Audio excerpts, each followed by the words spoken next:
আসসালামু আলাইকুম ওয়া রাহমাতুল্লাহি ওয়া বারাকাতুহু। ওয়া আলাইকুম আসসালাম ওয়া রাহমাতুল্লাহি ওয়া বারাকাতুহু।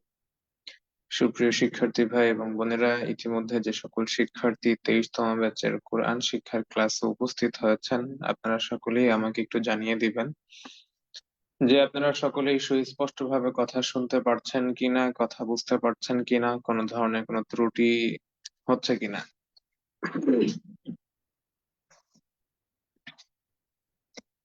আচ্ছা, ঠিক আছে। একটা বিষয় আপনাদের সাথে একটু জানাতে চাচ্ছিলাম, সেটা হচ্ছে যে সাধারণত আমাদের সকল ব্যাচেই আহ প্রথমত নামাজ পড়ার জন্য কিছু সূরা শেখানো হয়, যেটা আপনাদেরকেও শেখানো হচ্ছিল আলহামদুলিল্লাহ। এবং ক্লাস শুরু করার পূর্বেও মোটামুটি 3 থেকে 4টা সূরা শেষ হওয়ার আগ পর্যন্ত এগুলো শেখানো হয়। তবে গত ক্লাসে কিছু শিক্ষার্থীদের এটার একটা প্রতিক্রিয়া দেখা গিয়েছিল, অনেকেই এরকম একটা মন্তব্য করছিলেন এবং এটা নিয়ে দেখা যাচ্ছে অনেকেই অ্যাডমিনদের সাথে দেখা যাচ্ছে কিছু বাকবিতণ্ডা বা তর্ক বিতর্কের মধ্যেও হয়তো বা জড়িয়ে পড়েছিলেন। তো এই বিষয়টা আসলে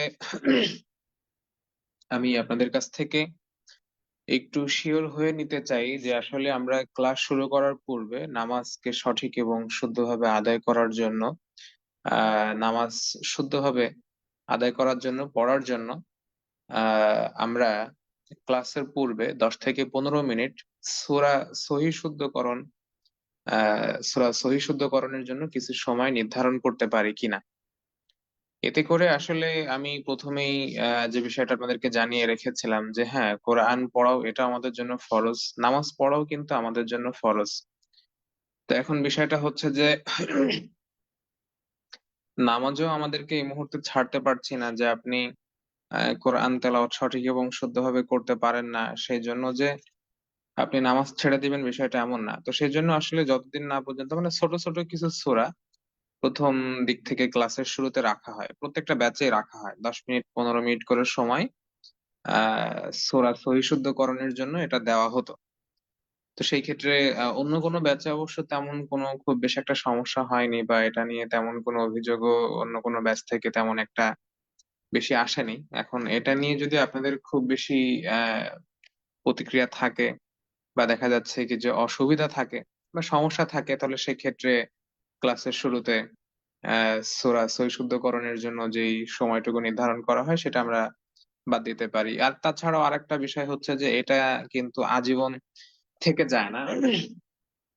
যেমন ইতিমধ্যে আপনাদের যে সকল সূরাগুলো পড়ানো হয়ে গিয়েছে, সূরা ফাতিহা পড়ানো হয়েছে, সূরা ফিল পড়ানো হয়েছে, এবং গতদিনে মনে হয় সূরা ইখলাসটা ধরা হয়েছিল। তো এরকম দেখা যাচ্ছে আর 2-3টা সূরা শেষ করলে পরবর্তীতে এই সূরার ক্লাসগুলো আর থাকবে না। অর্থাৎ নামাজ পড়ার জন্য যদিও এই ক্লাসের মাধ্যমে সম্পূর্ণ সূরাগুলো সঠিক করিয়ে দেওয়া সম্ভব না, কিন্তু দেখা যাচ্ছে যতটুকু বলা মানে ব্যর্থ চেষ্টা আরকি কিছুটা। কিন্তু তারপরেও কিছুটা হইলেও ইমপ্রুভ হবে।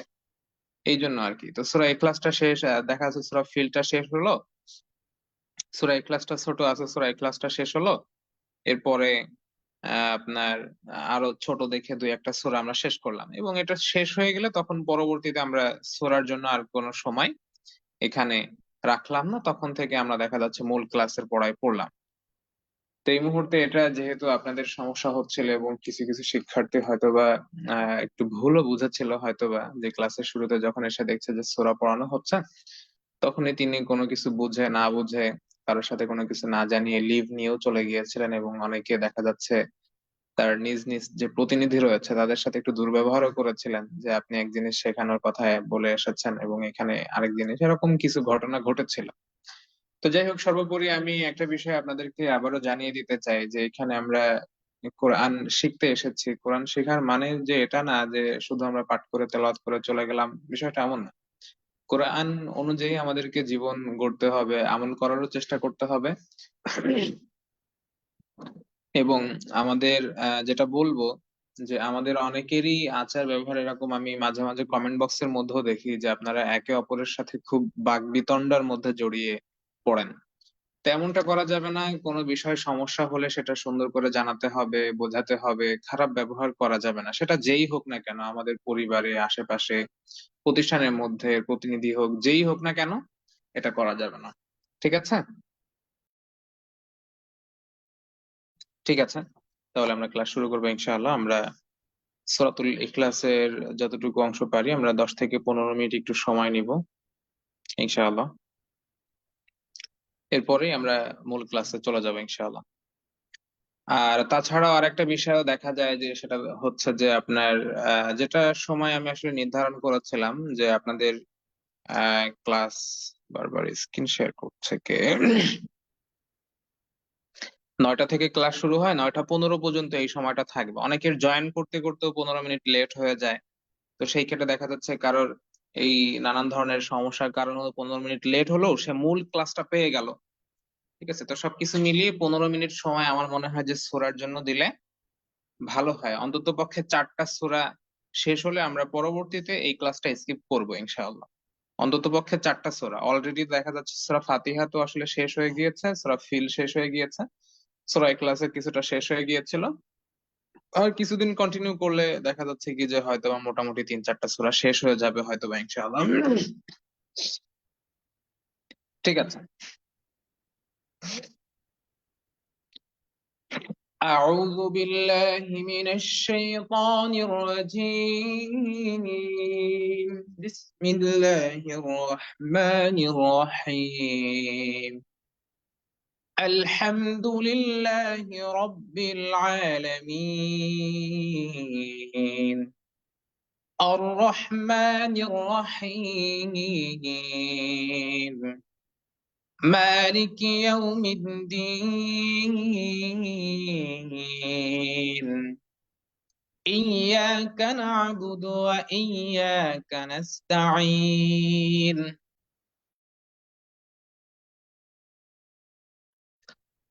اهدنا الصراط المستقيم، صراط الذين أنعمت عليهم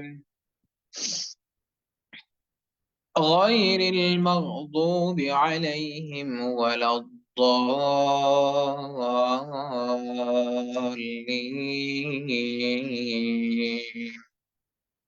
এবার দেখেন স্ক্রিনটা দেখা যাচ্ছে কিনা।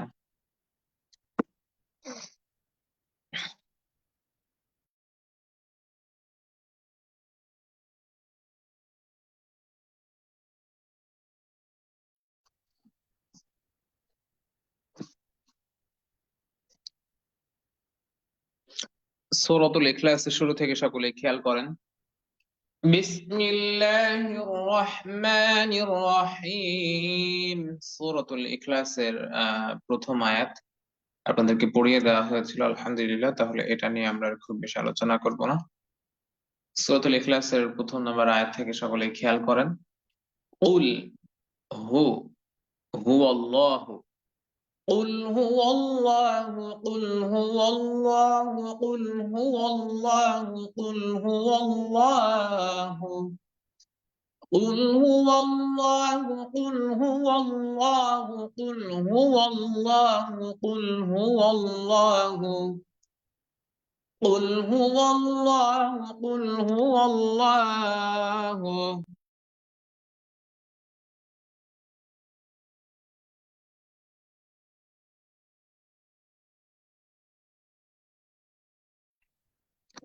قل هو الله، قل هو الله، قل هو الله أحد، أحد، أحد، أحد، أحد، أحد، أحد. قل هو الله أحد، قل هو الله أحد. এর পরবর্তী আয়াত থেকে সকলে খেয়াল করেন, এর পরবর্তীতে যে আয়াতটি রয়েছে সেটা হচ্ছে আল্লাহুস সামাদ। আল্লাহুস, আল্লাহুস, হ্যাঁ, আল্লাহ হবে না, আল্লাহ বলতে হবে, আল্লাহ বলা যাবে না। আল্লাহ হুস, হুস এখানে সদ অক্ষরের উচ্চারণ শেষ সহ মোটা করে বলতে হবে সুন্দর করে।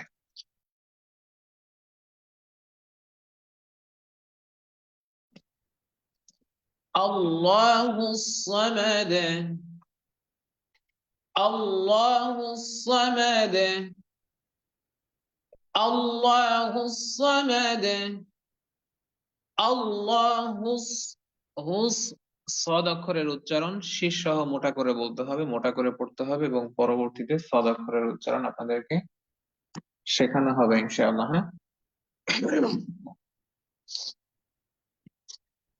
আল্লাহুস সামাদ আল্লাহুস সামাদ আল্লাহুস সামাদ আল্লাহুস সামাদ আল্লাহুস সামাদ আল্লাহুস সামাদ আল্লাহুস সামাদ।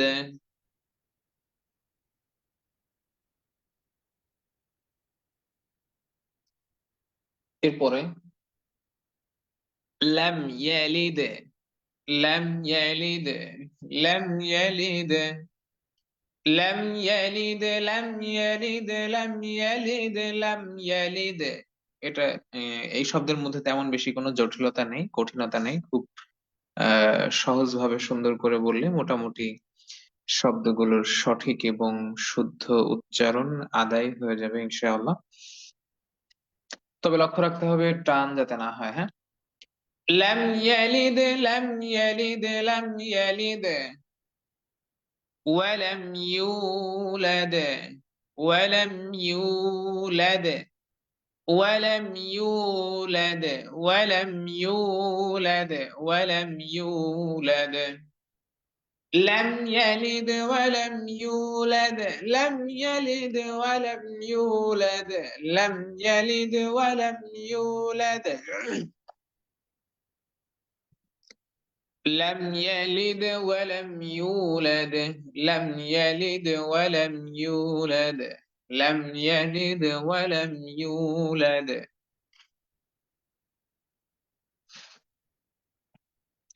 ولم يكن له ولم يكن له ولم يكن له ولم يكن له ولم يكن له ولم يكن له ولم يكن له ولم يكن له ولم يكن له ولم يكن له ولم يكن له ولم ইয়াকুল্লাহু।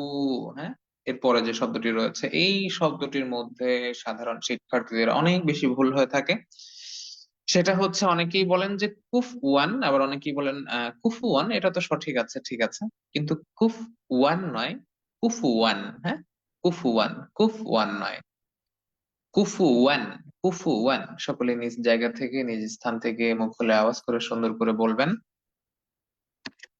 কুফুওয়ান কুফুওয়ান কুফুওয়ান কুফুওয়ান কুফুওয়ান কুফুওয়ান ولم يكن له كفوا ولم يكن له كفوا ولم يكن له كفوا।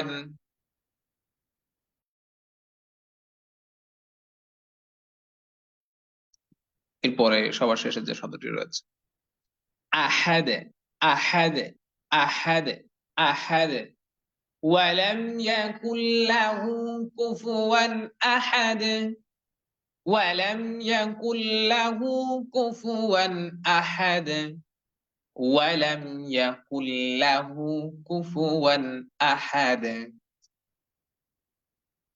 ঠিক আছে, তাহলে আজকে সূরাতুল ইখলাস শেষ হয়ে গেল আলহামদুলিল্লাহ। তাহলে আর দুইটা সূরা পড়লে আমাদের আর সূরা ক্লাসটা সেভাবে আর না কন্টিনিউ করলেও হবে ইনশাআল্লাহ। হ্যাঁ, ঠিক আছে, তাহলে আমরা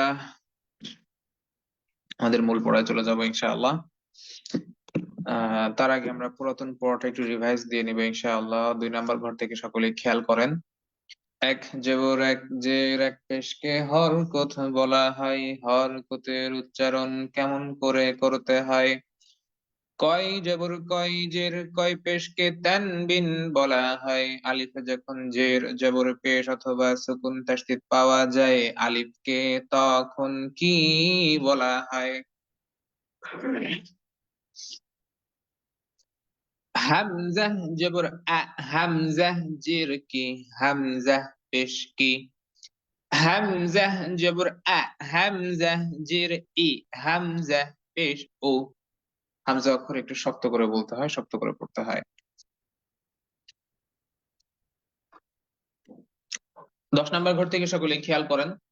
বা জের বি, বা জবর বা, বা পেশ কি। 12 নম্বর ঘর, বা পেশ কি, বা জবর কি, বা পেশ বু, বা জবর বা, বুবা। 13, হামজা জের ই, আলিফকে কখন হামজা বলা হয়?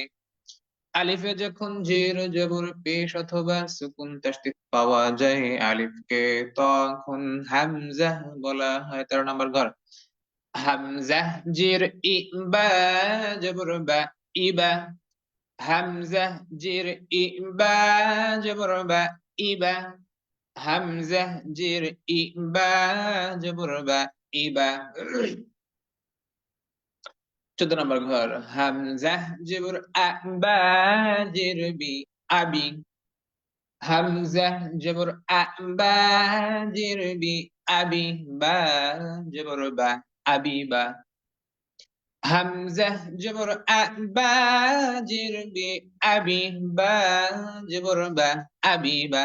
হামজা জবর আ, বা জের বি।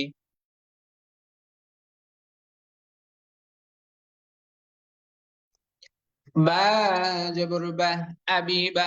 হামজা জবর আ, বা জের বি, আবি। বা জবর বা, আবিবা। আলিফে যখন জের জবর পেশ অথবা সুকুন তাসদীদ পাওয়া যায়, আলিফকে তখন হামজা বলা হয়। আপনাদেরকে তো তা অক্ষরটিও পড়িয়ে দেওয়া হয়েছিল, তাই না? তা অক্ষর পড়িয়ে দেওয়া হয়েছিল না আপনাদেরকে?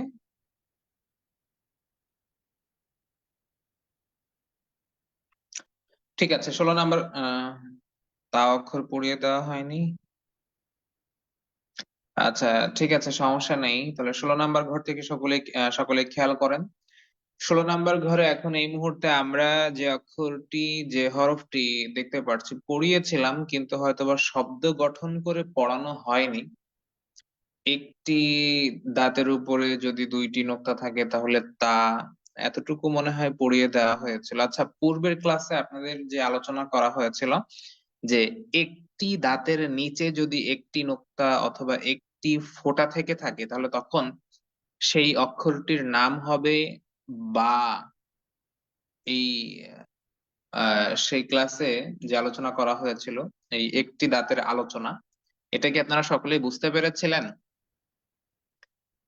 পূর্বের ক্লাসে যে একটি দাঁতের নিচে একটি নোক্তা বা একটি ফোঁটা দিয়ে দিলে বা হবে, উপরে 2 নোক্তা দিলে তা, উপরে 3 নোক্তা দিলে সা, এই ক্লাসটা কি আপনারা সকলেই বুঝতে পেরেছিলেন? তাহলে আজকে নতুন করে তো আবারও ওই একটি দাঁত নিয়ে আলোচনা করার প্রয়োজন আছে বলে মনে হচ্ছে না। তারপরেও যে সকল শিক্ষার্থী একটি দাঁতের যে আলোচনা করেছিলাম, অর্থাৎ একটি দাঁতের উপরে 2টি নোক্তা থাকলে তা, একটি দাঁতের নিচে একটি নোক্তা অথবা একটি ফোঁটা থাকলে বা, হ্যাঁ, এটা যারা বুঝতে পারেননি বা ক্লাস করেন নাই, তারা অবশ্যই অবশ্যই গত ক্লাসের যে রেকর্ডটি রয়েছে বাংলাদেশ ইসলামিক অনলাইন মাদ্রাসার অফিসিয়াল ফেসবুক পেজের রেকর্ডেড ক্লাস রয়েছে, সেখান থেকে অবশ্যই অবশ্যই সেটা দেখে নিবেন ইনশাআল্লাহ। তাহলে আজকে আর একটি দাঁত নিয়ে আলোচনা করছি না, এটা সংক্ষিপ্ত আকারে বলে দিচ্ছি। একটি দাঁতের উপরে যদি 2টি নোক্তা অথবা 2টি ফোঁটা থেকে থাকে তাহলে তখন সেই অক্ষরটির নাম হয়ে যাবে তা।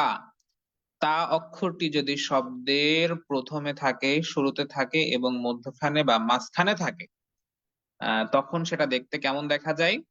একটি দাঁতের উপরে 2টি নোক্তা দেখা যায়। একটি দাঁতের উপরে 2টি নোক্তা দিলে সেটা তা হয়, এবং তা অক্ষরের এই গঠন প্রকৃতিটা শব্দের শুরুতে, মধ্যখানে এবং মাঝখানে দেখা যায়। আর তা অক্ষরটি যখন শব্দের শেষে থাকে তখন তা অক্ষরের গঠন প্রকৃতি মূল রূপে থাকে। তা অক্ষরের গঠন রূপটা তখন মূল গঠন রূপে থাকে, মূল গঠন আকৃতিতে থাকে, যেটা দেখতে অনেকটা নৌকার মতো দেখা যায় এবং উপরে 2টি নোক্তা অথবা 2টি ফোঁটা থাকে। যেমনটা 16 নাম্বার ঘরে সবার শেষে আমরা দেখতে পাচ্ছি। তাহলে তা অক্ষর যখন শব্দের শেষে থাকবে, সবার শেষে বসবে, তখন সেটা তার মূল গঠন প্রকৃতিতে থাকবে এবং সম্পূর্ণটাই থাকবে। এবং তা অক্ষর যখন শব্দের প্রথমে থাকবে, শুরুতে থাকবে, মধ্যখানে থাকবে, মাঝখানে থাকবে, তখন একটি দাঁতের উপরে 2টি নোক্তা অথবা 2টি ফোঁটা থাকবে। ঠিক আছে? তো যাই হোক, এটা নিয়ে খুব বেশি আলোচনা করছি না, কারণ এটা নিয়ে গত ক্লাস অনেক আলোচনা হয়েছিল মোটামুটি। তো সেজন্য এটা নিয়ে আর খুব বেশি লম্বা আলোচনা করছি না। যাদের বুঝতে সমস্যা আছে তারা অবশ্যই পূর্বের ক্লাসের রেকর্ডটি দেখে নেবেন ইনশাআল্লাহ। 16 নাম্বার ঘরের শুরু থেকে সকলেই খেয়াল করেন। তা, আচ্ছা, তা অক্ষরের উচ্চারণে কিন্তু খুবই সহজ এবং খুবই সাধারণ। আলহামদুলিল্লাহ, তা অক্ষরের উচ্চারণটা হয় জিহ্বার আগা সামনের উপরে 2 দাঁতের গোড়ার সঙ্গে লাগিয়ে তা অক্ষরটি উচ্চারণ করতে হয়। কিন্তু আমরা যখন তা অক্ষরটির নাম বলি বা উচ্চারণ করি, তখন কিন্তু অটোমেটিক্যালি আমাদের জিহ্বার আগা সামনের উপরে 2 দাঁতের গোড়ার সঙ্গে লেগে যায়। যেমন সকলেই চোখটা বন্ধ করে তা অক্ষরটা একটু উচ্চারণ করে দেখেন তো। আপনি যখন তা অক্ষরটা উচ্চারণ করছেন, তখন অটোমেটিক্যালি আপনার জিহ্বার আগা সামনের উপরের 2 দাঁতের গোড়ার সঙ্গে লাগছে কিনা, মিলছে কিনা, আপনার জিহ্বার আগা সামনের উপরে 2 দাঁতের গোড়াকে স্পর্শ করছে কিনা, আপনার জিহ্বার আগা 2 দাঁতের গোড়ার দিকে যাচ্ছে কিনা, সেখানে গিয়ে যুক্ত হচ্ছে কিনা, মিলিত হচ্ছে কিনা, সকলেই চোখটা বন্ধ করে তা অক্ষরটা উচ্চারণ করে এটা উপলব্ধি করার চেষ্টা করেন বা বোঝার চেষ্টা করেন। দেখেন তো, আপনি যখন তা অক্ষরটি বলছেন, তখন অটোমেটিক্যালি আপনার স্বয়ংক্রিয়ভাবে আপনার জিহ্বার আগা সামনের উপরে 2 দাঁতের গোড়ার সঙ্গে লেগে যাচ্ছে কিনা, বা জিহ্বার আগাটা সেদিকে চলে যাচ্ছে কিনা, জিহ্বার গোড়ার সাথে সামনের উপরে 2 দাঁতের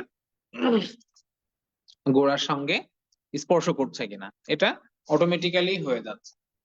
তো সেই জন্য তা অক্ষরের উচ্চারণ নিয়ে ভয় পাবার কোনো কারণ নেই, টেনশনের দরকার নেই। তা অক্ষরটির উচ্চারণ করার সময় আমাদেরকে শুধুমাত্র যতটুকু লক্ষ্য রাখতে হবে, খেয়াল করতে হবে, যাতে করে হরকত যুক্ত থাকলে টান না চলে আসে, সেদিকে লক্ষ্য রাখতে হবে, সেদিকে খেয়াল করতে হবে। ঠিক আছে? তাহলে 16 নাম্বার ঘরের শুরু থেকে সকলেই খেয়াল করেন। তা পেশ তু তাজির তি তা জবর তা তা পেশ কি তাজির কি তা জবর কি। মনে রাখতে হবে, অক্ষরের নাম বলার সময় টান দেওয়া যাবে, কিন্তু অক্ষরের সাথে হরকত যুক্ত করে হরকত বা হারাকাতের উচ্চারণ করার সময় টান দেওয়া যাবে না। ঠিক আছে? অর্থাৎ এভাবে বলা বা পড়া যাবে না যে তা পেশ তু তাজের তি তা জবর তা তু তি তা। হুম, এভাবে রেডিমেড ভাবে বলা বা পড়া যাবে না।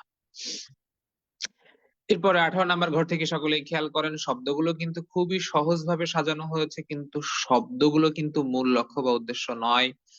এই শব্দগুলো আপনারা সবাই বলতে পারবেন, সবাই পড়তে পারবেন, সেটা আমি জানি। অনেকেই দেখে মনে মনে বলে ফেলতে পারেন যে হুজুর আপনি এখানে যা যা লেখা আছে আমি সব পারি, আমি সব বলতে পারবো, সব পড়তে পারবো। সেটা আমিও জানি যে এখানে যা লেখা আছে আপনারা সবাই পারবেন, কিন্তু তারপরেও এটা আপনাদেরকে পড়তে হবে, যাতে করে এই সহজ শব্দগুলোর মধ্যে যাতে আপনাদের হরকতের উচ্চারণে টান চলে না আসে, সেটা সেটাকে বেশি প্রাধান্য দিয়ে পড়তে হবে। যেমন 18 নাম্বার ঘর থেকে সকলেই খেয়াল করেন। তাজির তি তা জবর তা তিতা। 19 নাম্বার ঘর তা জবর তা বা পেশ বু তাবু। 20 নাম্বার ঘর হামজা জবর আ বা জের বি আবি। আলিফে যখন জের জবর পেশ অথবা সুকুন তাসদীদ পাওয়া যায়, আলিফকে তখন হামজা বলা হয়। 20 নম্বর ঘর, হামজা জবর আ, বা, জের বি, আবি, তা জবর তা, আবি তা।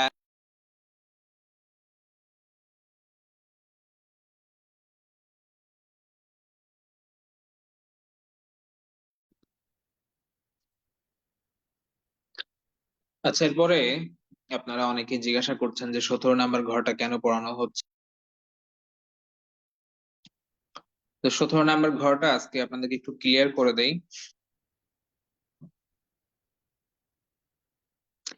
নেটে সমস্যা না, আসলে আমার গলায় একটু সমস্যা, ঠান্ডা লেগেছে তো, যার জন্য মাঝে মাঝে গলা ঝাড়া দিচ্ছি আর তখন মিউট করে দিচ্ছি, যার জন্য মাঝখানে মাঝখানে হয়তো বা আপনারা অল্প কিছু সময়ের জন্য কথা শুনতে পাচ্ছেন না, তারপর অনেক বেশি সমস্যা হওয়ার কথা না। আচ্ছা, যাই হোক, মাঝখানে তানবিনের ঘরগুলো বাদ রাখা হয়েছে। যেমন 11 নম্বর ঘরে দুই জবর দুই জের দুই পেশ আছে, এই ঘরগুলো বাদ রাখা হয়েছিল।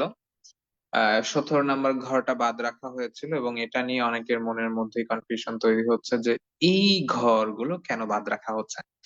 ঠিক আছে, দেখি আমি আপনাদের কনফিউশন দূর করে এই ঘরগুলো আমরা পড়তে পারি কিনা। ছোটবেলা থেকেই আমরা পড়ে আসছি যে দুই জবর দুই জের দুই পেশকে তানবিন বলা হয়, এবং তানবিনের উচ্চারণটা আমরা এইভাবে করি বা এইভাবে পড়ি যে বা দুই জবর বান, বা দুই জের বিন, বা দুই পেশ বুন,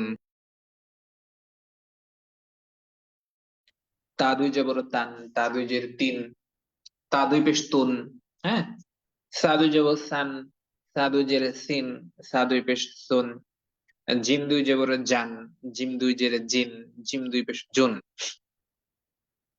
তো এখানে আপনারা কি একটা বিষয় লক্ষ্য করেছেন যে আহ, প্রতিটা তানবিনের উচ্চারণে একটা বিষয় কমন পাওয়া যাচ্ছে। সেই বিষয়টা কি?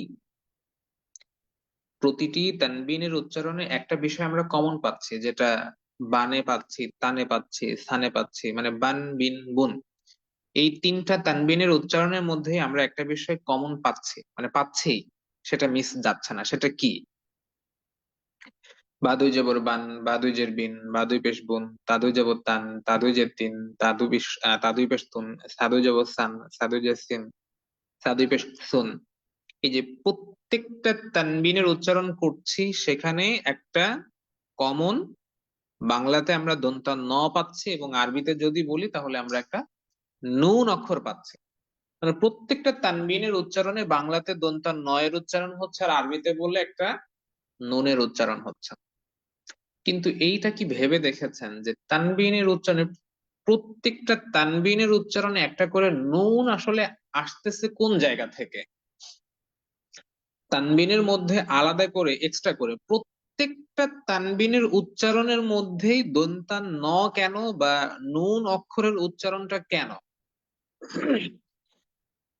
আবার এইভাবেও আমরা একটু চিন্তা করতে পারি যে বা দুই জবর বান, এখন বা জবর যদি বা হয় তাহলে বা দুই জবর বান কেন? বা জবর যদি বা হয় তাহলে বা দুই জবর তো উচ্চারণ হওয়া লজিক্যালি বা জবর বা প্লাস আরো একবার জবরের উচ্চারণ বা, অর্থাৎ বা প্লাস বা আর একবার বা, অর্থাৎ বাবা। বা জবর যদি বা হয় তাহলে বা দুই জবর তো বাবা হওয়ার কথা, কিন্তু বান কেন হচ্ছে? আবার বা জের যদি বি হয় তাহলে বা দুই জের, কথা শোনা যাচ্ছে না, বা জের যদি বি হয় তাহলে বা দুই জের তো বিবি হওয়ার কথা। কথা আসতে শোনা যাচ্ছে? আমি তো অনেক জোরে জোরে কথা বলছি, চিল্লিয়ে চিল্লিয়ে। তো যাই হোক, যে বিষয়টি বলছিলাম, যে আরেকটা বিষয় যেটা থেকে যায় লজিক্যালি, সেটা হচ্ছে বা জের যদি বি হয় তাহলে বা দুই জের তো বিবি হওয়ার কথা, বিন কেন হচ্ছে? বা পেশ যদি বু হয় তাহলে বা দুই পেশ তো বুবু হওয়ার কথা, বুন কেন হচ্ছে? এটার একটাই কারণ, এটার কারণ হচ্ছে তানবিনের মধ্যে সবসময় একটা দন্তান ন বা একটা নুন লুকিয়ে থাকে।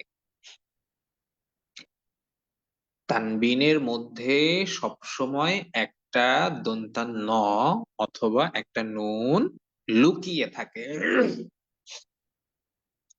তাহলে তানবিনের উচ্চারণ করার সময় প্রত্যেকটা উচ্চারণে কেন দন্তান নয়ের উচ্চারণ হয়, কেন নুনের উচ্চারণ হয়, এটার কারণ হচ্ছে তানবিনের মধ্যে একটা করে দন্তান ন বা নুন লুকিয়ে থাকে, নুন সাকিন লুকিয়ে থাকে। তো এই তাজউইদটা বা এই নিয়মটা বা এই ব্যাকরণ বা গ্রামারটা আজকে আমরা যতটুকু পারি একটু বোঝার চেষ্টা করব, যদিও প্রথম দিকে একটা বড়সড় তাজবিদ শুরু করছি। তো বুঝতে না পারলেও আপনাদের খুব বেশি হতাশ হতে হবে না, এবং পরবর্তীতেও এই তাজউইদটা নিয়ে বা এই নিয়ম বা এই ব্যাকরণ তাজউইদটা নিয়ে পরবর্তীতে আবারও আলোচনা করা হবে ইনশাআল্লাহ। হ্যাঁ, পয়েন্টে কথা বলতে হবে ব্যাখ্যা না দিয়ে। সবাইকে তো বুঝতে হবে, আসলে সবাই তো এখানে মেধাবী না, তো সবাইকে বুঝে শুনে বলতে হবে, কখনো ব্যাখ্যা করতে হবে, কখনো পয়েন্টও বলতে হবে, সবকিছুই বলতে হবে। এখানে সকল বয়সী মানুষ রয়েছে, হ্যাঁ, যদিও দেখা যাচ্ছে কি যে একটু আহ মেধাবী শিক্ষার্থীদের সংখ্যায় বেশি, তারপরেও আসলে যারা বয়োবৃদ্ধ রয়েছে সবাইকে সামনে রেখেই আমাকে বোঝাতে হবে। যাই হোক, তো যেটা বলছিলাম, তো এইটা বোঝার আগে আমরা একটু সূত্রগুলো মুখস্থ করে নিব ইনশাআল্লাহ। সবাই আমার সাথে সাথে বলবেন এবং পড়বেন। এই সম্পূর্ণ বিষয়টা আজকে আমরা একটু বোঝার চেষ্টা করব, যে বা দুই জবর বান কেন হয়, বা দুই জের বিন কেন হয়, বা দুই পেশ বুন কেন হয়, হ্যাঁ, বাবা না হয়ে বান কেন হয়, বা দুই জের বিবি না হয়ে বিন কেন হয়, বা দুই পেশ বুবু না হয়ে বুন কেন হয়। তো এই বিষয়গুলো আজকে আমরা একটু বোঝার চেষ্টা করবো ইনশাআল্লাহ। ঠিক আছে? এবং এটা কেন আমাদেরকে জানতে হবে এবং এটা কেন আমাদেরকে বুঝতে হবে, এইটা আপনারা পরবর্তীতে বুঝতে পারবেন। এবং এই তাজউইদটা আপনাদের জন্য অত্যন্ত জরুরি এবং গুরুত্বপূর্ণ, যার জন্য আমি এটার উপর একটু বেশি গুরুত্ব দিয়ে বেশি সময় নিয়ে আপনাদেরকে শেখাতে পারি ইনশাআল্লাহ। এবং আসলে আমাদেরকে এখানে আসলে একটু ধৈর্য ধারণ করতে হবে এবং বুঝতে হবে কিছু কিছু বিষয়। অবশ্য যদিও আপনারা নতুন, সমস্যা নেই, যে বিগত আমি আজ প্রায় 14-15 বছর যাবত সাধারণ যে সকল শিক্ষার্থী রয়েছে তাদেরকে কোরআন শেখাচ্ছে আলহামদুলিল্লাহ। তো মোটামুটি আমার অল্প স্বল্প কিছু অভিজ্ঞতা আছে যে কিভাবে সাধারণ শিক্ষার্থী, যারা জেনারেল ব্যাকগ্রাউন্ডের শিক্ষার্থী এবং যারা প্রফেশনালি মাদ্রাসার সাথে সম্পৃক্ত না, এবং মোটামুটি কিছুটা অভিজ্ঞতা আছে, সেই অনুপাতেই আমি সব সময় মোটামুটি দেখা যাচ্ছে কি যে প্রত্যেকটা ব্যাচেই কিছু সংযোজন করি, কিছু আহ বিয়োজন করে সিলেবাস গুলো সাজাই। তো যাই হোক, তো আমরা একটু সূত্রগুলো মুখস্থ করে নিব বোঝার আগে। সূত্রগুলো মুখস্থ করা আমাদের জন্য জরুরি, এবং এটা এখন মুখস্থ না করলেও পরবর্তীতে আমাদের অবশ্যই মুখস্থ করতে হবে। কারণ কোরআন সঠিক এবং শুদ্ধভাবে জানতে হলে, পড়তে হলে, তেলাওয়াত করতে হলে তাজউইদ জানতেই হবে, তাজউইদ বুঝতেই হবে। কিন্তু তাজউইদের চ্যাপ্টারটা যদিও পড়ে, কিন্তু এখন এই মুহূর্তে তানউইনটা পড়তে গেলে এবং বুঝে পড়তে গেলে আমাদের এই সূত্রটা জানা দরকার এবং বোঝাও একটু দরকার। বুঝে পড়াটাই আমার জন্য মনে হয় যে আপনাদের জন্য ভালো হবে। তাহলে পরবর্তীতে একটা নুন সাকিনের বড় একটা চ্যাপ্টার আছে, ওই চ্যাপ্টারটা আপনাদের জন্য অনেক বেশি সহজ হয়ে যাবে। তাহলে সবাই বলবেন, জবর যদি দুইটি হয় একটি হবে নুন সাকিন। জবর যদি দুইটি হয় একটি হবে নুন সাকিন। জবর যদি দুইটি হয় একটি হবে নুন সাকিন। সকলেই নিজ নিজ জায়গা থেকে, নিজ নিজ স্থান থেকে মুখ খুলে আওয়াজ করে সুন্দর করে বলবেন, সুন্দর করে পড়বেন। জবর যদি দুইটি হয় একটি হবে নুন সাকিন। জবর যদি দুইটি হয় একটি হবে নুন সাকিন। জবর যদি দুইটি হয় কয়টি হবে নুন সাকিন? আপনারা কমেন্ট বক্সে রীতিমতো মারামারি শুরু করে দেন। আচ্ছা, সবাই একটু মুখস্থ করেন। জবর যদি দুইটি হয় একটি হবে নুন সাকিন। জবর যদি দুইটি হয় একটি হবে নুন সাকিন। জের যদি দুইটি হয় একটি হবে নুন সাকিন। পেশ যদি দুইটি হয় একটি হবে নুন সাকিন। জবর যদি দুইটি হয় একটি হবে নুন সাকিন। জের যদি দুইটি হয় একটি হবে নুন সাকিন। পেশ যদি দুইটি হয় একটি হবে নুন সাকিন। বলেন বলেন, সবাই বলেন মুখ খুলে আওয়াজ করে সুন্দর করে। জবর যদি দুইটি হয় একটি হবে নুন সাকিন, জের যদি দুইটি হয় একটি হবে নুন সাকিন, পেশ যদি দুইটি হয় একটি হবে নুন সাকিন। জবর যদি দুইটি হয় কয়টি হবে নুন সাকিন, জের যদি দুইটি হয় কয়টি হবে নুন সাকিন, পেশ যদি দুইটি হয় কয়টি হবে নুন সাকিন। আচ্ছা, সূত্রের মধ্যে যেহেতু চলে আসলাম, তো সুকুনের ব্যবহারটা আপনাদেরকে একটু জানতে হবে, বুঝতে হবে সুকুন কাকে বলে। 4 নাম্বার ঘর থেকে সকলেই খেয়াল করেন। 4 নাম্বার ঘরে আমরা যে চিহ্নটি দেখতে পাচ্ছি, এই চিহ্নটির নামই হচ্ছে সুকুন, বা এটাকে সাকিনও বলা যাবে, কোনো সমস্যা নেই। এবং এটার আরো একটা ভার্সন রয়েছে অবশ্য, সেটাকে যজম বলা হয়। সুকুন এবং যজমের কাজ হুবহু একই রকম, এটা শুধুমাত্র দেখতে একটু আলাদা। ঠিক আছে, এটা শুধুমাত্র দেখতে একটুখানি আলাদা হতে পারে। যেমন মনে করেন যে আমি 2 লিটার সয়াবিন তেল, একটা হচ্ছে পুষ্টি কোম্পানির যেই তেল রয়েছে সেইটার যে বোতল রয়েছে সেটার মধ্যে প্রবেশ করিয়ে দিলাম, এবং আরেকটা 1 লিটার তেল যেটা অবশিষ্ট আমার কাছে ছিল, সেটা আমি বসুন্ধরার যে বোতল ছিল সেটার মধ্যে ভরে দিলাম। তো দুইটার কিন্তু 2 রকম নাম হয়ে গেল, কিন্তু দুইটা জিনিস কিন্তু একই। হ্যাঁ, দেখা যাচ্ছে বোতলটা দেখতে একটু পরিবর্তন হচ্ছে, কিন্তু ভিতরে কিন্তু একই জিনিস। ওই বোতলের ভিতরে যে জিনিসটা সেটা কিন্তু পরিবর্তন হয়নি। দুইটা বোতল দেখতে ভিন্ন, কোম্পানি আলাদা হতে পারে, কিন্তু দুইটা বোতলের ভিতরে কিন্তু তেল কিন্তু দুইটাই একই, কোনো পার্থক্য নাই। তো এখানে জজম এবং সুকুনের ব্যাপারটা এখানে অনেকটা এরকমই, যে এটা দেখতে কিছুটা ভিন্নতা, কিন্তু এদের ভিতরের যে কাজ, মানে এটা একই, হুবহু এক, একদম বিন্দু পরিমাণে কোনো পার্থক্য নেই, শুধু দেখতে কিছুটা ভিন্ন হতে পারে। তো যাই হোক, সুকুন সাকিন এবং যজম এই তিনটা একই জিনিস, এবং সুকুন সাকিন এই যে 4 নাম্বার ঘরে যেটা দেখা যাচ্ছে, এটাকে আমরা সুকুন এবং সাকিন উভয় বলতে পারবো, সমস্যা নেই। এবং কিছু কিছু কোরআনে, প্রকাশনী কিছু কিছু কোরআনে বা অনেক কোরআনেই আহ যজম ব্যবহার করা হয়ে থাকে। ঠিক আছে, তো যজম সুকুন সাকিন এগুলোর সবগুলোর ব্যবহার একই রকম। তো এবার আসি, সুকুনের ব্যবহারটা আমাদেরকে কিভাবে করতে হবে। সাধারণত সুকুন আসলে নিজে নিজে বা একা একা উচ্চারণ হতে পারে না। সুকুন অক্ষরের বা হরফের উচ্চারণ একা একা করা যায় না, পড়া যায় না। সুকুন অক্ষরকে উচ্চারণ করার জন্য, বা সুকুন অক্ষরের উচ্চারণ হওয়ার জন্য অবশ্যই একটি হারকাত বা হরকত যুক্ত অক্ষরের বা হরফের প্রয়োজন হয়ে থাকে। সুকুন নিজের সাহায্যে একা একা উচ্চারণ হতে পারে না। সুকুন অক্ষর বা হরফের উচ্চারণ হওয়ার জন্য, উচ্চারণ করার জন্য একটি হরকত বা হারকাত যুক্ত অক্ষরের প্রয়োজন হয়ে থাকে। তো এটা আমরা একটু, সুকুনের বৈশিষ্ট্যটা আমরা একটু মুখস্থ করে নিব। হরকতের বাম পাশে যদি সুকুন অক্ষর পাওয়া যায়, হরকতের সাথে সুকুন অক্ষর যুক্ত করে পড়তে হয়। সুকুনের কাজ হচ্ছে তার ডান পাশে যে হরকত যুক্ত অক্ষরটি রয়েছে, সেই হরকত যুক্ত অক্ষরটির সাথে নিজেকে যুক্ত করে দেওয়া, মিল করে দেওয়া, একসাথে করে দেওয়া, একত্রিতকরণ করে দেওয়া। সবাই একটু সূত্রটা মুখস্থ করে নেবেন। হরকতের বাম পাশে যদি সুকুন অক্ষর পাওয়া যায়, হরকতের সাথে সুকুন অক্ষর যুক্ত করে পড়তে হয়। হরকতের বাম পাশে, হরকতের কোন পাশে? হরকতের বাম পাশে। যাদের মুখস্থ হবে না খাতায় নোট করে নেবেন, পরবর্তীতে সুন্দর করে মুখস্থ করে নেবেন ইনশাআল্লাহ।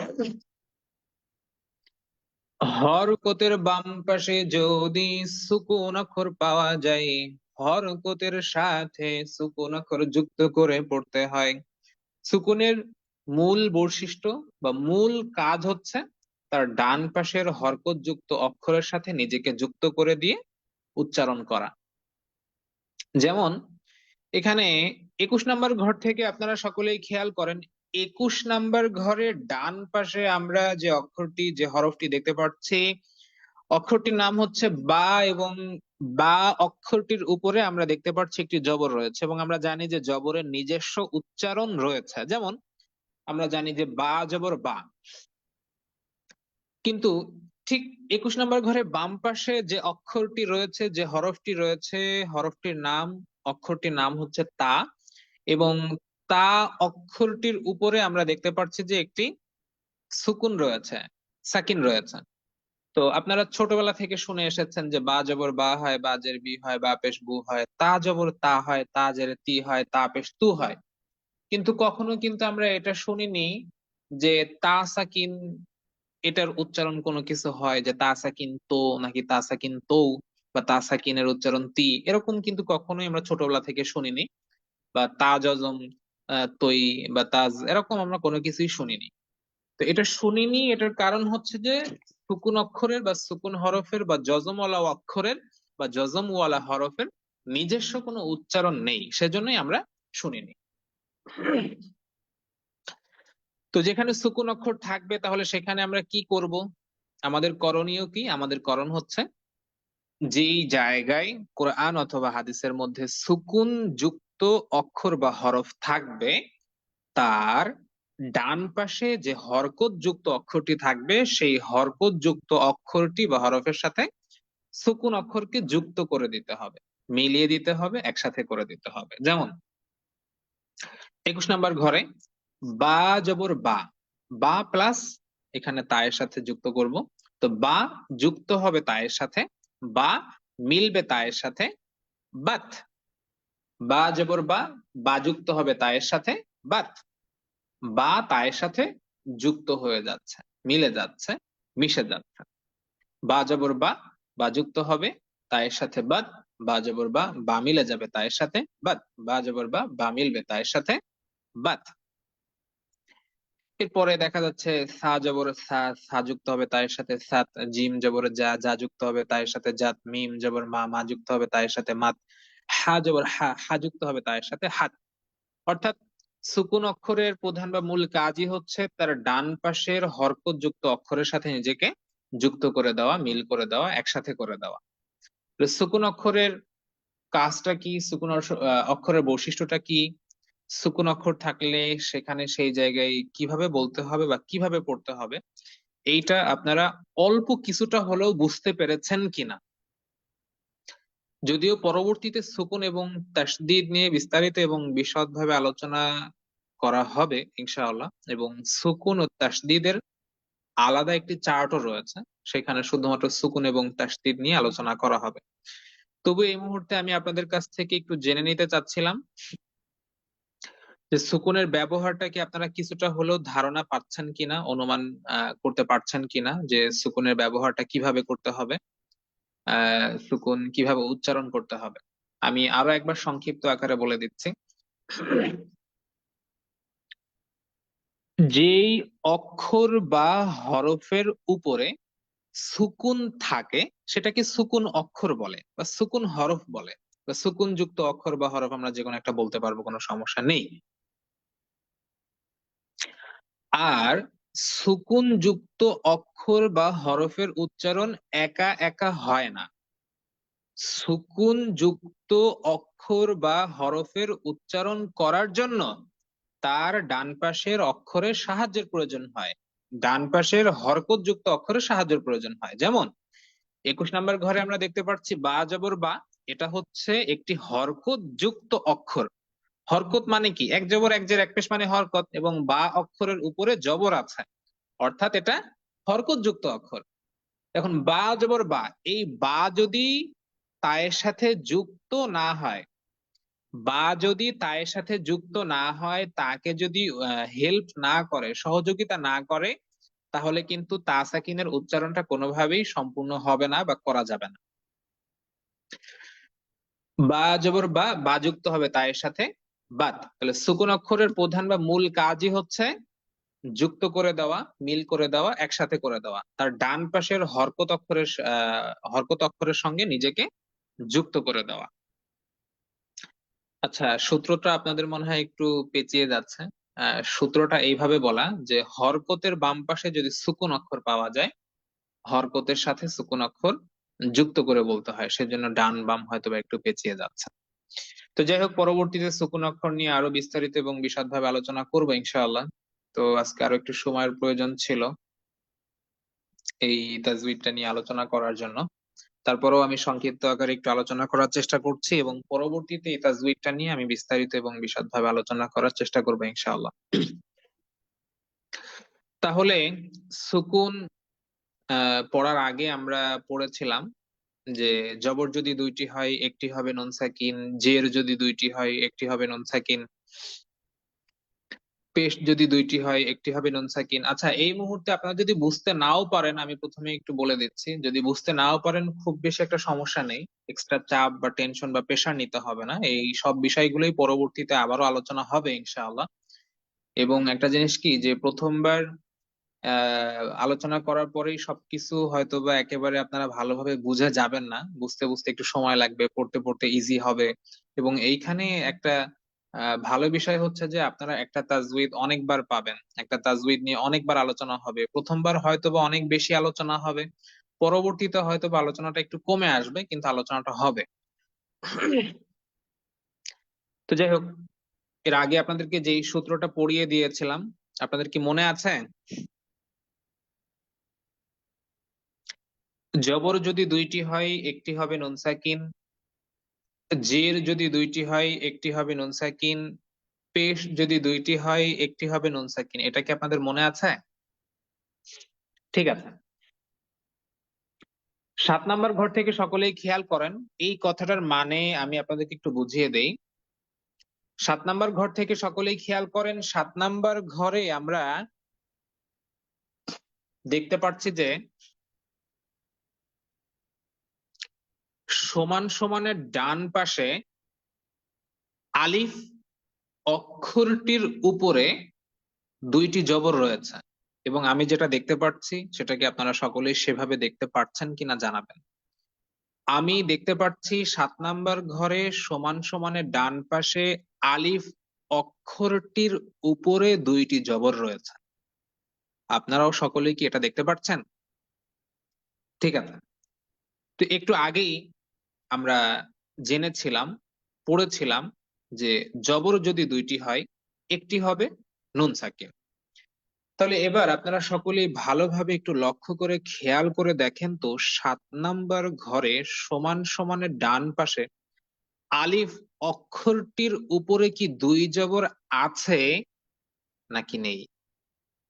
7 নাম্বার ঘরে সমান সমানের ডান পাশে আলিফ অক্ষরটির উপরে দুই জবর আছে নাকি নেই? সহজভাবে বোঝাচ্ছি, সহজভাবে বোঝার চেষ্টা করেন, এবং বুঝতে না পারলেও টেনশন করবার কোনো দরকার নেই। পরবর্তীতে আপনাদেরকে আবারও জানানো হবে, বোঝানো হবে, শেখানো হবে, পড়ানো হবে ইনশাআল্লাহ। তো একটু আগেই 7 নাম্বার ঘরের সমান সমানের ডান পাশে আলিফ অক্ষরের উপরে দুইটি জবর রয়েছে, এবং একটু আগেই আমরা একজন লিখেছেন নেই। একটু ভালোভাবে লক্ষ্য করে খেয়াল করে দেখেন, 7 নাম্বার ঘরের সমান সমানের ডান পাশে আলিফ অক্ষরের উপরে দুইটি জবর আছে, ভালো করে দেখেন। তো একটু আগেই আমরা যেটা জেনেছিলাম যে সেটা হচ্ছে জবর যদি দুইটি হয় একটি হবে নুন সাকিন, সূত্রটি আমরা পড়েছিলাম। তো এই সূত্রটির মানে কি? এটার মানে হচ্ছে 7 নাম্বার ঘরে সমান সমানের ডান পাশে আমরা আলিফ অক্ষরের উপরে যে দুইটি জবর দেখতে পাচ্ছি খালি চোখে, এই দুইটি জবর আসলে আসল জবর না। এই দুইটি জবরের মধ্যে, আচ্ছা এখন যেটা বোঝাচ্ছে আগে এটা বোঝার চেষ্টা করেন, হ্যাঁ, অন্য যেটা বুঝতে পারেননি সেটা রেখে দেন, ওটা পরবর্তীতে আপনাদেরকে আবার বোঝাবো ইনশাল্লাহ। এখন একটু খেয়াল করেন তো, আমরা যে সূত্রটি পড়েছিলাম যে জবর যদি দুইটি হয় একটি হবে নুন সাকিন, কিন্তু এই সূত্রটির মানে হচ্ছে 7 নাম্বার ঘরে সমান সমানের ডান পাশে আমরা আলিফ অক্ষরের উপরে যেই দুইটি জবর আসলে দেখতে পাচ্ছি, এই দুইটি জবরই কিন্তু আসল জবর না। একটি হচ্ছে আসলেই জবর, এবং অপর আরেকটি জবর দেখতে জবরের মতো, দেখতে হুবহু জবরের মতোই, বেশভূষা আকার আকৃতি সব কিছুই জবরের মতো, কিন্তু সেটা জবর না। আবারও বোঝার চেষ্টা করেন, জবর যদি দুইটি হয় একটি হবে নুন সাকিন, এই কথাটার মানে হচ্ছে যেখানেই জবর দুইটি আপনারা দেখবেন সেখানে আসলে দুই জবর নেই। মানে আমরা খালি চোখে দেখছি সেখানে দুই জবর আছে, কিন্তু প্রকৃত অর্থে সেখানে দুইটি জবর নেই। সেখানে একটি আছে জবর এবং অপর আরেকটি আছে নুন সাকিন, বা আরো সহজ করে যদি বলি, বাংলাতে একটি নুন আছে, দন্তা ন আছে। তো যেখানে দুইটি জের আছে সেখানে আসলে দুইটি জের নেই। আমরা খালি চোখে দেখি যে দুইটি জের আছে, কিন্তু আসলে সেখানে দুইটি জের নেই। সেখানে আসলে একটি জের আছে এবং অপর যে আরেকটি জের রয়েছে সেই জেরটি আসলে জের নয়। সেই জেরটি দেখতে জেরের মতো, যেমনটি আমরা দেখি সিটি গোল্ড। হ্যাঁ, সিটি গোল্ডের আর একটা নাম কি যেন আছে বাংলাতে আমি জানি না, এবং আরেকটা তো স্বর্ণ। তো স্বর্ণ এবং সিটি গোল্ড এই দুইটা দেখতে কিন্তু একই রকম, স্বর্ণের মতোই কিন্তু দেখতে সিটি গোল্ড, কিন্তু সিটি গোল্ড তো অরিজিনাল স্বর্ণ না। সিটি গোল্ড তো দেখতে স্বর্ণের মতো, কিন্তু এটা কিন্তু স্বর্ণ না। বোঝার চেষ্টা করেন। তো এখানে বিষয়টা এইরকম যে সিটি গোল্ড, হ্যাঁ আমি বোঝাচ্ছি, আপনারা একটু খেয়াল করেন। মনে করেন যে আমি আপনার সামনে, আপনি স্বর্ণ এবং সিটি গোল্ড এটা ভালো আপনি চেনেন না, তো সেই ক্ষেত্রে আমি আপনার ডান হাতে যদি 24 ক্যারেটের খাঁটি স্বর্ণ রাখি 1 ভরি, বা 10 গ্রাম বা 16 গ্রাম বা 12-13 গ্রাম যাই হোক, এবং আপনার বাম হাতে যদি আমি 1 ভরি সিটি গোল্ড রাখি, আপনি যদি স্বর্ণ এবং সিটি গোল্ড চিনতে না পারেন, তাহলে আপনার কাছে দুইটাই কি মনে হবে? দুইটাই স্বর্ণ মনে হবে, দুইটাই গোল্ড মনে হবে। তো আসলে বিষয়টা হচ্ছে এরকমই যে আমরা যে দুই জবর দেখতে পাই খালি চোখে, সেই দুইটা জবরের মধ্যে আসলে দুইটাই জবর না। একটা হচ্ছে অরিজিনালি বা আসলেই জবর, যেটার মধ্যে কোনো ভেজাল নেই, এবং অপর আরেকটি যে জবর রয়েছে সেটা দেখতে জবরের মতো। যেমন স্বর্ণ এবং সিটি গোল্ড দুইটার মধ্যে আসল কোনটা? স্বর্ণ এবং সিটি গোল্ডের মধ্যে যেমন আসল হচ্ছে কি স্বর্ণ, গোল্ড হচ্ছে আসল। তো তেমনি করে জবর যেখানে দুইটা থাকে সেইখানে একটা হচ্ছে অরিজিনালি গোল্ড, মানে অরিজিনালি জবর, ওইটার মধ্যে কোনো খুঁত নেই, ওটার মধ্যে কোনো ভেজাল নেই, ওটার মধ্যে কোনো খাদ নেই। ওটা 24 ক্যারেটের স্বর্ণের মতো খাঁটি, ওটা কোষ্টি পাথর দিয়ে ঘষলেও ওইটার মধ্যে দিয়ে জবরই বের হবে। কিন্তু অপর যে আরো একটি জবর রয়েছে, সেই জবরটি দেখতে জবরের মতো, কিন্তু ওটা সিটি গোল্ডের মতো এরকম ভেজাল, দেখতে স্বর্ণের মতো যেমন সিটি গোল্ড। তো অপর যে আরেকটি জবর রয়েছে ওটা দেখতে জবরের মতো, কিন্তু ওটা যদি যাচাই বাছাই করা হয় দেখা যাবে ওটা রং উঠে যাচ্ছে, রং উঠে সেটা একটা নুন সাকিন হয়ে যাচ্ছে। হ্যাঁ, তো দুইটা জবর যেখানে থাকবে, একটা থাকবে অরিজিনাল জবর, আর আরেকটা থাকবে নকল জবর। যেখানে দুইটি জের থাকবে সেখানে একটা থাকবে অরিজিনালি জের, যেটার মধ্যে কোনো ভেজাল নেই, এবং অপর আরেকটি থাকবে ভেজাল জের, বা যেটার মধ্যে ভেজাল রয়েছে। এবং যেখানে দুইটি পেশ থাকবে সেখানেও একই নিয়ম, একটি পেশ থাকবে অরিজিনাল এবং অপর আরেকটি পেশ থাকবে নকল। ঠিক আছে? তো যার কারণেই আসলে যেটা হয়, যেমন এইখানে 11 নম্বর ঘর থেকে সকলে একটু খেয়াল করেন, একটু জটিল হচ্ছে আপনাদের জন্য আমি বুঝতে পারছি, তারপরও আপনাদের টেনশন নেবার দরকার নেই, এটা আরো আলোচনা করা হবে এবং আস্তে আস্তে আপনারা বুঝতে পারবেন, সমস্যা নেই। তো বা দুই জবর বান এটা কেন হয়? এটার কারণ হচ্ছে আহ বা জবর বা, মানে একটা জবরের উচ্চারণ হয় বা জবর বা। আমরা জানি যে বা দুই জবরের উচ্চারণ হওয়ার কথা ছিল বাবা, কিন্তু একটা জবরের উচ্চারণ হয়, যেহেতু একটা জবর হচ্ছে আসল বা অরিজিনাল, যার জন্য কি হয় বা জবর বা এতটুকু হয়। এবং অপর আরেকটা জবর যেহেতু নকল, অর্থাৎ সিটি গোল্ডের মতো, নুন সাকিন বা দন্তান ন, অপর যে আরেকটা জবর আপনারা দেখতে পারেন, এই জবরটা আসলে জবর না, সেটা হচ্ছে নুন সাকিন বা দন্তান ন। যেমন আমি আপনাদেরকে একটু স্ক্রিন শেয়ার করে দেখাই।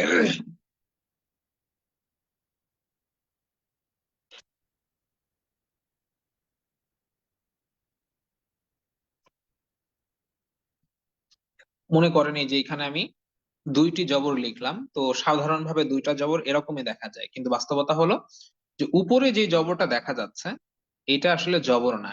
এটা কি? এটা হচ্ছে একটা দন্তা ন। ঠিক আছে? তো এইখানে একটা অক্ষর আছে, অক্ষরটা হচ্ছে বা। তো বা অক্ষরের উপরে, আচ্ছা এটা একটু ক্লিয়ার করে দেই।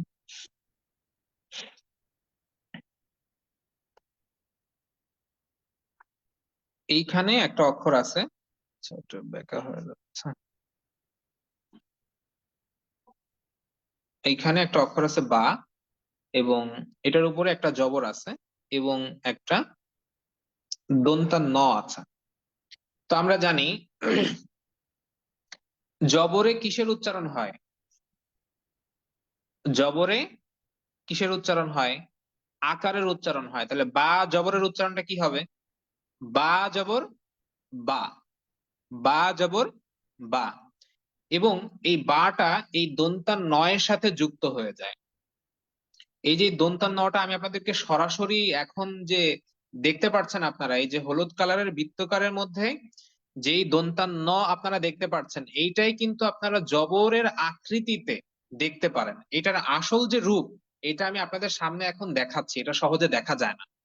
যেমন জিন যখন মানুষের শরীরে ভর করে, তখন তো জিনকে দেখা যায় না, মানে মানুষকেই দেখতে পারেন, তার আচার আচরণ আকৃতি, মানে তার আচার আচরণ পাল্টে যায়, তখন বুঝতে পারেন যে না, এই মানুষের ঘাড়ে জিন ভর করছে। তো আসলে ওই জিনটাতে, ওই জিনকে তো কখনো দেখা যায় না। তো আমি ওই যে জবর আপনারা দেখতে পারেন, ওটা দেখতে তো জবরের মতো দেখা যায়, কিন্তু এই জবরের মধ্যে যে একটা নুন সাকিন, জিনে ধরা একটা নুন সাকিন থাকে বা একটা দন্তান ন থাকে, সেটার আসল রূপ আমি আপনাদেরকে দেখাচ্ছি, যে এই একটা দন্তান ন সেখানে লুকিয়ে থাকে। আপনারা যেটাকে জবর দেখেন সেটা আসলে জবর না, এই যে হলুদ কালারের বৃত্তকারের মধ্যখানে যে দন্তান ন রয়েছে, এটাই সেখানে লুকিয়ে থাকে। তো যার কারণে কি হয়, বা জবর বা, এবং এই বাটা এই দন্তান নয়ের সাথে মিলে যায়, যার কারণে কি হয়, বা দুই জবর বান। ঠিক আছে? জেরের ক্ষেত্রেও এরকম, বা জের বি হয় এবং অপর আরেকটা থাকে একটা দন্তান ন, তো এই বিটা ওই দন্তান নয়ের সাথে মিলে যায়, যার কারণে বা দুই জের বিন হয়। এবং পেশের ক্ষেত্রেও সেম একই দেখা যাচ্ছে, কি যে আপনার এখানে পেশ রয়েছে, বা পেশ বু, এই বুটা অপর যে আরেকটা পেশ থাকে সেটা তো পেশ না, সেটা তো দন্তান ন, তখন এই বা পেশ বু এবং এই বু দন্তান নয়ের সাথে মিলে যায়, তো যার কারণে বা দুই পেশ আমরা বুন বলি, কিন্তু সত্যিকার অর্থ আসলে বা দুই পেশ বুন নয়, বা দুই পেশ বুবুই হয়। কিন্তু আমরা বা দুই পেশ বুন বলি আসলে এই কারণে যে বা পেশ বু এবং এই বুটা দন্তা নয়ের সাথে মিলে যায়, যার কারণে আমরা বা দুই পেশ বুন বলি। বা দুই জবর আমরা বান কেন বলি, এটার কারণ হচ্ছে বা জবর বা, এবং এই বাটা অপর যার একটা জবর থাকে এবং ওটার মধ্যে একটা নুন লুকিয়ে থাকে, সেই দন্তা নয়ের সাথে বা জবর বাটা মিলে যায়, যার কারণেই আমরা বা দুই জবর বান বলি। এবং দুই জেরের ক্ষেত্রেও সেম একই রকম, আমরা বাজের বি বলি এবং অপর যে আরেকটি জের থাকে, সেই জেরের সাথে একটা দন্তা ন মিলে যায়, তো যার কারণে বাজের বি, বিটা দন্তা নয়ের সাথে যুক্ত হয়ে বিন উচ্চারিত হয়। যাই হোক, একটু কঠিন হয়ে গিয়েছে হয়তোবা। তো প্রথম দিক থেকে যতটুকু পারি আপনাদেরকে একটু বোঝানোর চেষ্টা করলাম, যে আসলে ছোটবেলা থেকে আমরা আসলে বা দুই জবর বান বলছি, কেন এই বানটা হয়। আমরা বা দুইজের বিন বলি, কেন এই বিনটা হয়। আমরা বা দুই পেশ বুন বলি, কিন্তু কেন হয়। ছোটবেলা থেকে তো আমরা না জেনে আসলে বুঝে পড়ে এসেছি, কিন্তু অরিজিনালি এটা বা দুই জবর বান হওয়ার কারণটা কি, বা দুইজের বিন হওয়ার কারণটা কি, বা দুই পেশ বুন হওয়ার কারণটা কি, সেটা আমি কিছুটা ক্লিয়ার করার চেষ্টা করেছিলাম, যদিও হয়তোবা সম্পূর্ণ পারিনি। তারপরেও আমি আপনাদেরকে একটা ক্লাসের রেকর্ড, আরো একটা ক্লাসের রেকর্ড আমি আপনাদেরকে দিয়ে দিব, সেটাও আপনারা দেখে নেবেন ইনশাআল্লাহ, এবং পরবর্তীতে আমি এই বিষয়টা নিয়ে আরো আলোচনা করবো ইনশাআল্লাহ। তখন আপনারা আরো বুঝতে পারবেন। এবং এখানে আমি আরো একটা উদাহরণ আপনাদেরকে একটু দেখিয়ে দিই, একটু খেয়াল করেন। যেমন 7 নাম্বার ঘরে আমরা দেখতে পাচ্ছি, এটা একটু ম্যাথের মতো, অঙ্কের মতো, যে এখানে ডান পাশ সমান বাম পাশ, দুইটা জিনিস একই, ডান পাশ সমান বাম পাশ, মানে একই জিনিস, ডান পাশে যেটা আছে বাম পাশেও একই জিনিস। তো এটা আমাদেরকে একটু প্রমাণ করতে হবে অঙ্কের মতো, অঙ্কের ভাষায়। 7 নাম্বার ঘরে সমান সমানের ডান পাশে যেটা রয়েছে, কি কি রয়েছে? একটি আলিফ অক্ষর রয়েছে এবং আলিফ অক্ষরের উপরে দুইটি জবর রয়েছে। তো আমরা খুব সহজভাবে, সাধারণভাবে আমরা আলিফ অক্ষরটিকে সমান সমানের বাম পাশে নিয়ে চলে আসলাম। তো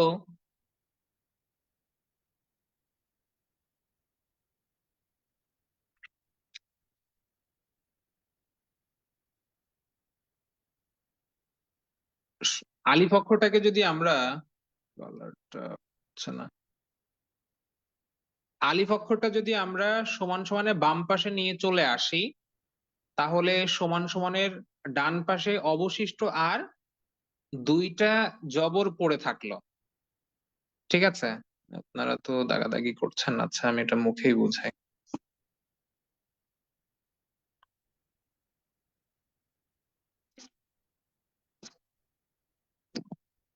আচ্ছা ওটা আমি আর মার্ক করে দিচ্ছি না, আপনারা জাস্ট একটু বুঝে নিবেন। 7 নাম্বার ঘরে সমান সমানের ডান পাশ থেকে আমরা যদি আলিফ অক্ষরটাকে সমান সমানের বাম পাশে নিয়ে চলে আসি, তাহলে সমান সমানের ডান পাশে অবশিষ্ট আর দুইটা জবর বাকি পড়ে থাকে। তো এই দুইটা জবরের মধ্য থেকে আমরা একটা জবরকে সমান সমানের বাম পাশে নিয়ে এসে আলিফ অক্ষরের উপরে বসিয়ে দিব।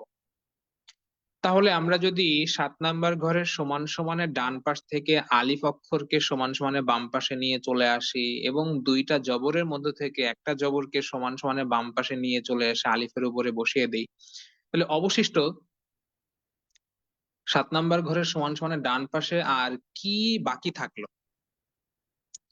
আলিফ অক্ষরকে সমান সমানের বাম পাশে নিয়ে চলে এসেছি এবং দেখা যাচ্ছে দুইটা জবর ছিল, দুইটা জবরকে আহ দুইটা জবরের মধ্য থেকে আহ একটা জবরকে আমরা সমান সমানে বাম পাশে নিয়ে চলে এসেছি, তাহলে অবশিষ্ট বাকি থাকলো আর কি একটা জবর। যদিও আমরা এটা দেখতে পাচ্ছি, মনে করেন যে এখানে মধ্যখানে মধ্যখানে যেই এই যে সমান সমান যে চিহ্নটা রয়েছে, এই চিহ্নটা হচ্ছে এমন একটা চিহ্ন, আমরা এটা একটা মনে মনে ধরে নিতে পারি যে এই চিহ্নটা হচ্ছে এমন একটা চিহ্ন, এই চিহ্ন দিয়ে মানুষের বা দেখা যাচ্ছে যে কোনো কিছুর আসল চরিত্র বা মূল যেই চরিত্রটা রয়েছে বা তার যে আসল গঠন প্রকৃতি সেটা দেখা যায়, মানে সত্য মিথ্যা নির্ণয় করা যায়, যে অরিজিনালি এই জিনিসটা কি আসল নাকি নকল। তো এটা বোঝা যায় এরকম কিছু, এরকম একটা মেশিন, যে এইটা দিয়ে যদি কেউ পার হয় বা ডান পাশ থেকে যদি কেউ বাম পাশে চলে আসে, তাহলে তার আসল চেহারাটা দেখা যায়, আসল ফেসটা দেখা যায়। ঠিক আছে, তো 7 নাম্বার ঘরে আমরা যখন সমান সমানের ডান পাশ থেকে আলিফ অক্ষরটাকে সমান সমানের বাম পাশে নিয়ে আসলাম, তখন আলিফ অক্ষরটা আলিফ অক্ষরই আছে, এখানে কোনো পরিবর্তন হয়নি। আমরা দেখতে পারতেছি ডান পাশেও যেমন ছিল বাম পাশেও তেমনই আছে, কোনো সমস্যা নেই।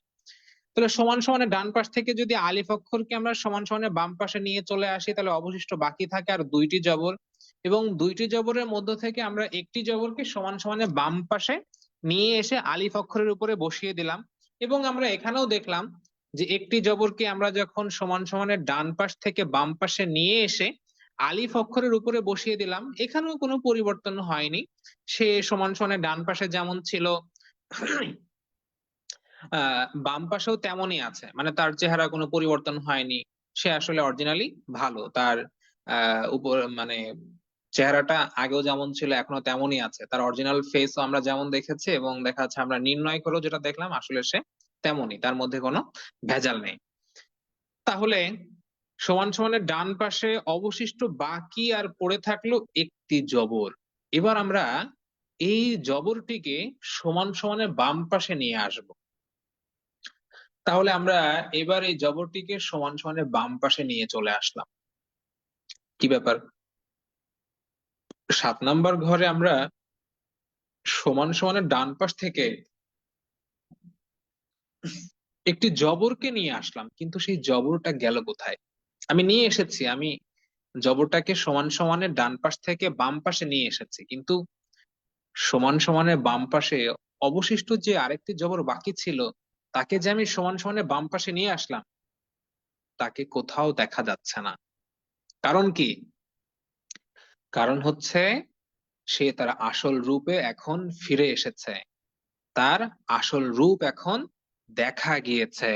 তার আসল রূপটা আসলে জবর নয়, তার আসল রূপটা হচ্ছে সে একটা নুন সাকিন। সে দেখতে জবরের মতো, কিন্তু সে জবর নয়। তার আসল রূপ, আসল চেহারা হচ্ছে সে একটা নুন সাকিন। তো যার জন্যই আমি 7 নাম্বার ঘরের সমান সমানের ডান পাশ থেকে যখন ওই জবরটিকে সমান সমানের বাম পাশে নিয়ে আসলাম, তখনই আমরা তাকে দেখতে পেলাম যে সে আসলে একটি জবর নয়, সে আসলে একটি নুন সাকিন। ঠিক আছে? তো যার জন্য আমরা এখানে দেখেন 7 নাম্বার ঘরে বাম পাশে কি হচ্ছে, হামজা জবর আ। এই আ যদি নুনের সাথে যুক্ত হয় তাহলে উচ্চারণ কি হয়? 7 নাম্বার ঘরের সমান সমানের বাম পাশে হামজা জবর আ, আ যদি নুনের সাথে যুক্ত হয় তাহলে উচ্চারণ কি হয়? আন। আবার হামজা দুই জবর, এটার উচ্চারণ কি হয়? হামজা দুই জবরের উচ্চারণ কি হয়? আন হয়। আবার হামজা জবর আ, আ যদি নুনের সাথে যুক্ত হয় তাহলে উচ্চারণ কি হয়? আন। অর্থাৎ এখানে সমান সমানে ডান পাশে যেটা এবং সমান সমানে বাম পাশে যেটা, দুইটাই একই জিনিস, অর্থাৎ ডান পাশ প্লাস বাম পাশ প্রমাণিত। ঠিক আছে? এইটা একটু ম্যাথ, একটু অঙ্কের মতো, যারা ওই বীজগণিতের অঙ্কগুলো করছেন তারা হয়তো একটু ভালো বুঝতে পারবেন। বা এখানে আমরা জবরের মান দেখা যাচ্ছে নুন সাকিন ধরে নিয়েও এই ম্যাথটা করতে পারি আর কি। তো যাই হোক, আমি জানি না আপনাদেরকে কতটুকু বোঝাতে পেরেছি, তবে আজকে আসলে একটু বেশি চাপ পড়ে গিয়েছে। প্রথমত সুকুনের ওই চ্যাপ্টারটা বাকি ছিল, এবং সুকুনের সূত্রের ক্ষেত্রে আপনাদের বুঝতে একটু সমস্যা হয়ে গিয়েছিল, এবং পরবর্তীতে এটা নিয়ে আলোচনা করলাম। তো যার কারণে হয়তো একটু কষ্ট হয়ে গিয়েছে। সমস্যা নেই, আপনাদের চিন্তিত হবার কোনো দরকার নেই, কারণ নেই। পরবর্তীতে এটা নিয়ে আরো আলোচনা থাকবে, আরো আমরা জানবো পড়বো ইনশাআল্লাহ। এবং তার পাশাপাশি এখানে অনেক শিক্ষার্থী রয়েছেন যারা ইতিমধ্যে বুঝতে পেরেছেন, আলহামদুলিল্লাহ। তাছাড়া আমাদের প্রতিষ্ঠানে প্রায় 40 থেকে 50 হাজারের মতো শিক্ষার্থী রয়েছে। আপনাদের যারা সিনিয়র শিক্ষার্থী রয়েছে, সিনিয়র ব্যাচের শিক্ষার্থী যারা আছে, আপনারা যদি গ্রুপে পোস্ট করেন, তারপরেও আমি আশা করি যে আপনারা এটা সমাধান করতে পারবেন ইনশাআল্লাহ। সেখানে আপনাকে অনেকে সহায়তা করবে ইনশাআল্লাহ।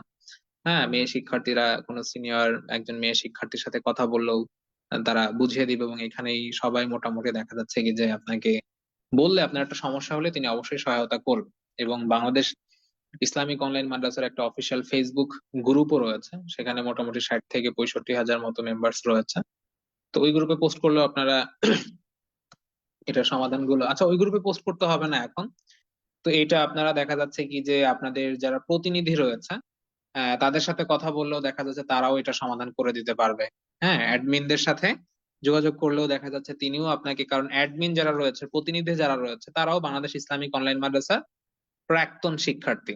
তো তারাও আপনাকে বুঝিয়ে দিতে পারবে।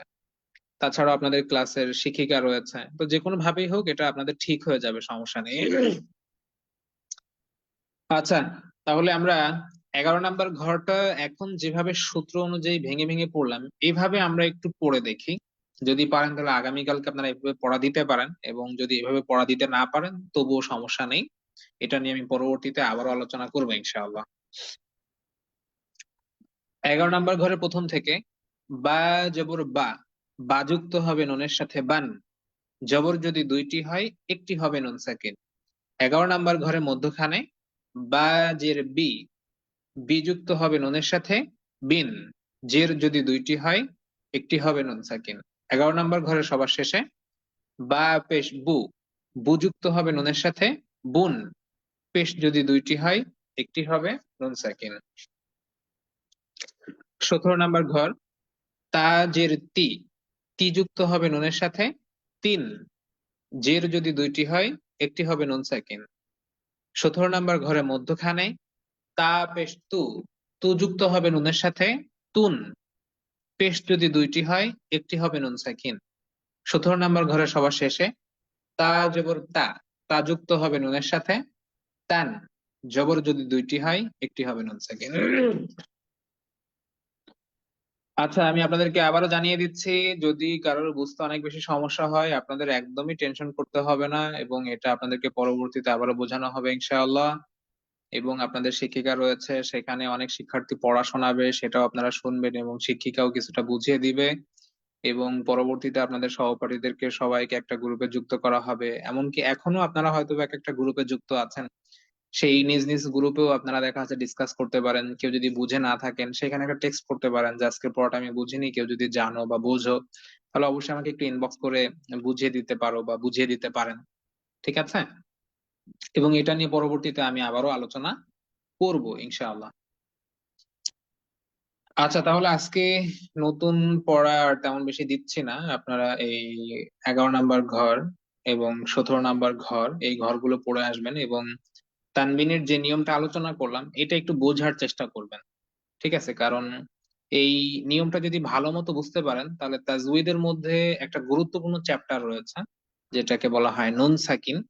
তো ওইটা বুঝতে আপনাদের জন্য অনেক বেশি ভালো হবে, এবং সেইখানে আপনাদের জন্য অনেক সহজ হয়ে যাবে। তারপরেও এখন যদি বুঝতে নাও পারেন তবুও খুব বেশি একটা সমস্যা নেই। এবং 11 নাম্বার ঘর 17 নাম্বার ঘর পড়ে আসবেন, এবং পুরাতন পড়াগুলো একটু রিভাইজ দিয়ে আসবেন ইনশাআল্লাহ।